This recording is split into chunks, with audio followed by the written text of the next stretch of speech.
Hi, my name is Jose Escapa from TreeWindows.com. I want to introduce you to Nicole Salto. I met Nicole in a class in the Kendall Regional Library. And I have to confess, Nicole, I was late to the class, so I missed some information about you. When you started talking about the sales funnel and the content, I was, kind of lost. But now I want to take this opportunity to try to clear some ideas you teach that day. Hi, Nicole. How are you? Okay, hey everyone. I'm Nicole. I'm a digital marketing instructor and strategist. Jose, thank you so much for having me on your show. So I'll definitely try and go over the information that you missed in the workshop right now. Before we continue with that sales funnel, who is Nicole Salto? Talk to me about yourself. Okay, who is Nicole? Who am I? So I have always been in the marketing field. So I graduated in 2000 with a marketing degree.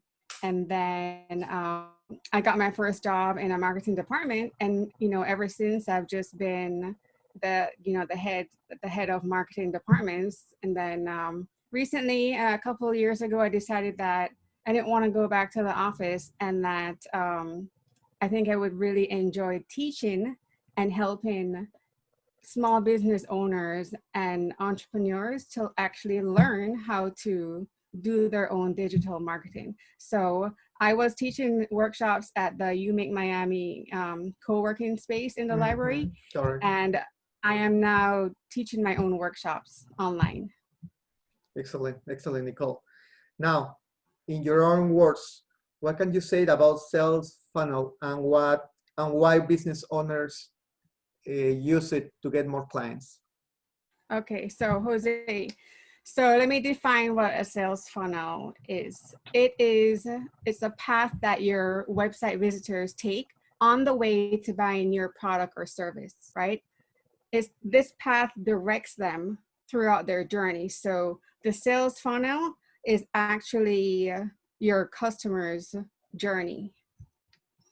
Think of it as GPS. You know what? Mm-hmm. When you're in your car and you need to get somewhere, so you'll put in the address, and the GPS tells you exactly where to go, the quickest route, how to get to your destination. Correct. The sales funnel acts in the same manner. It's kind of like a GPS, right? You're telling your potential customers, you're guiding them, telling them what to do. You're removing all of the guesswork. You're overcoming their objections, and you're providing the fastest route for them to reach their destination, which is a conversion, which is a sale of your product or service. Correct. I hear that the sales funnel has like steps, right? I read in your social media that has like 3 parts. That is, they create awareness, the build trust, and generate leads. Can you explain us a little bit more about that? Okay, so I think what you're referring to, I was actually speaking about the relationship between your social media content and your sales funnel. Okay. So they're both connected. So before, when I spoke about, the sales funnel and why it's like the foundation of everything digital marketing, and, why you need to first understand how your sales funnel works in order to create effective social media content that's going to convert. So this is how they're connected, right? We're posting social media content, one, to create awareness of your brand, awareness of, your products, your services. 2, you're creating engagement, right? You're trying to get your audience involved. And this is when you're actually going to remind them of their pain points, right? And this is when you're going to be able to demonstrate that you have the solution to your customers' pain points. And then after you've done that, then that's when your audience from your social media are then entered into the top of your sales funnel, right? So they are leaving your social media platform and they're probably going to your website, right? They're going to your website to read up more information or to make a purchase. So yeah, so I That's think the way. that's what you were, is that what you're talking about? Yeah, yeah, Okay, I think so. okay, perfect. Okay, so you were also asking about, so I thought you were asking also about the different sections of the sales funnel. So Yeah, yeah. when a potential customer, I'm going to call them a lead, when a lead or your leads enter your sales funnel from your social media, it's entered at the top of the funnel. Okay. There are three, the sales funnel is divided into three sections. It's the top of the funnel, the middle of the funnel, and the bottom of the funnel.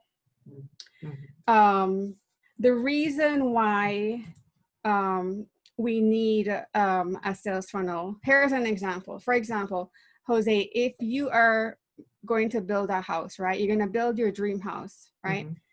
Would you do it without creating a blueprint? A blueprint that lists all the details and, all the exact measurements and, where the plumbing goes, where the lighting goes. Chances are, if we're building our dream house, we are not going to do it without a blueprint, right? Correct, and correct. The sales funnel is a blueprint. It's a blueprint that you can always refer back to, right? The sales funnel is a blueprint that helps you to convert your leads to actual paying customers. So your leads enter at the top of the funnel, and it's your job to move your leads through the funnel, right? To the top, to the middle. And most times leads are actually stuck in the middle of the funnel for reasons, maybe they're not quite sure. Maybe you haven't convinced them, right, that you have the solution to their problems. Maybe they need more convincing. They're not really sure of the benefits, or they're not sure of the transformation, right? They're not sure of the transformation that they're going to receive by purchasing your product or service. So it's at the bottom, it's at the middle and the bottom of the sales funnel where you're able to really, convince your leads that, hey, yes, I know your pain points and I can resonate. And you know what? I think my product or my service would be a really good fit for you. Correct. Nicole, can you give me some examples or practical examples to get more the idea of the sales funnels? For example, for some business, I don't know. I can talk about, for example. Okay, different types. Okay. Yeah. Yeah. So I forgot to mention something, Jose, and I think it's important to mention. So the reason why we need to have a sales funnel in place is because your leads will not always make a purchase immediately, right? Sometimes they'll take a week, maybe they'll do it instantly, maybe they'll do it the next day or, in a month. But regardless, it's still a possibility that, they're definitely going to make a purchase from you. We just don't know when. So that's why it's important to have the sales funnel in place, because you're always going to be in contact. You're always going to be engaging with your leads and actually holding their hands along their customer journey. Okay, so there are 3 effective sales funnels that I've spoken about, right? The first one is a live demo funnel, and that is just demonstrating how your product or how your service works, right?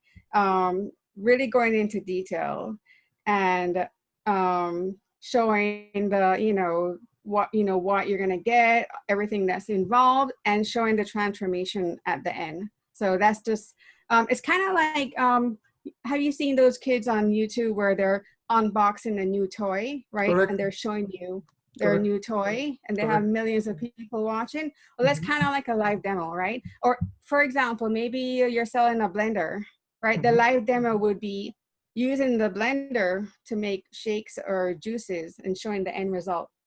The next sales funnel is the lead magnet funnel, and that is when you provide something of really, really great value, like high value, that you think that your potential customer or your audience is going to want, right? Something that's going to solve a little problem that they're having.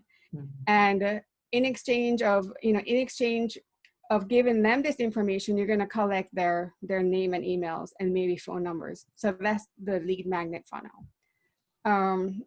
So there is also something called the two-step tripwire funnel. And that is when you, okay, so this, you don't always have to have a free lead magnet, right? It doesn't always have to be free. It could be a low price. It could be $5, $7, $10, whatever you want it to be. So the two-step tripwire funnel would be something like this, right? Let's say you're selling an ebook. You're selling an ebook, right? For $7, right? Okay. And it has, you know, it's filled with like 200 pages, lots of value, and it's like amazing value. I'll use one of my examples. I was on Facebook recently and I saw an ad. It was for an ebook for LinkedIn, lead generation on LinkedIn. And I clicked over to her, you know, the landing page to read about it, and it was like $5, maybe it was like $5.60, right? She was selling an ebook that had over 200 pages of really important information, and she listed out, you know, the contents that would be in the ebook. And I thought to myself, wow, this is great value. I'm definitely gonna, I'll spend the $5, no problem. So I put the product into the shopping cart, and then immediately after, there's, you know, a pop-up that says, hey, would you like to add these sales letters templates for $37? So that is the second step of her tripwire. So that's the two-step tripwire. No, I did not buy it, but that's just me. I'm very frugal, but many people have bought it. Yeah, for sure. Yeah, I think like some kind of hook, right? They offer you something very cheap, and then after you press click, they offer you the big price, correct? Right. So they're offering you, you know, something that's going to solve some of the problems that you have now, right? And then they're going to offer you something else that's going to even solve more of your problems. She was offering the sales letters already written. I mean, I know for me, writing is very time consuming, and that's one of my challenges too. So, you know, that would have been perfect to have content already written for me, and I would just have to customize it to my product or service. That's correct. I hear and see that on YouTube. Some examples about what, like you said. You know? Yeah. That's very interesting. Nicole, I want to ask you another thing. What is the difference between the sales funnel and the buyer's journey? Because I read something about that, and it's like similar concepts. I think that the only difference is the point of view that you can see these two techniques or marketing strategies. Can you tell me more about that? Yeah. So, I mean, in my opinion, Jose, there's not much difference. So the sales funnel is a blueprint, but within your blueprint, I mean, if you can imagine literally a funnel, right? How a funnel looks. Within the funnel are different phases, different steps, right? That your customer is going to take. That is the customer journey, right? So, I don't think there's much of a difference.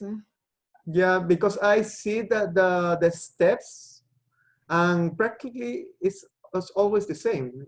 It's the same steps that the buyers take. So, okay, so, you know, for the sales funnel, the different sections, the different, top, middle, and bottom of the funnel. So the top of the funnel would include the customer's journey, the first steps that they're going to be taking on their journey, right? And then while they're progressing along, they're still on their journey, and they're going to journey through the middle of the funnel, right? And then they're going to keep journeying on to the bottom of the funnel until they become a paying customer. Correct. Nicole, thank you so much for your time. You're very welcome. You can give us your contact information, please? Sure. I'm on Instagram. You can just follow me at Nicole Salto. I can send that to you if you want to put it in the caption. But, you know, Jose, thank you so much. And this was fun. And I would be more than happy to, speak on any other topics, digital Of marketing course, topics, of if course. you'd like. Yeah, yeah, of course, definitely, definitely, Nicole. Thank you so much. See you. All right. Bye, guys. Bye, bye.